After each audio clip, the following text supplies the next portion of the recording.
suatu bela diri yang sangat luar biasa.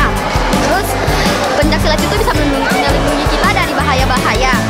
Terus pencaksilat juga bisa membuat hidup kita menjadi lebih baik suatu saat nanti. Pencaksilat itu kan selain melatih bela diri, itu juga situ melatih bagaimana jasmani kesehatan kita untuk membela diri saat ada bahaya datang untuk kita.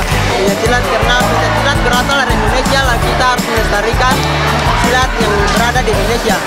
Kalau di luar sana kita tuh misalnya kalau terjadi apa-apa kita bisa membela diri. Pencaksilat ini kadang bisa untuk membudidayakan seni Indonesia. Karena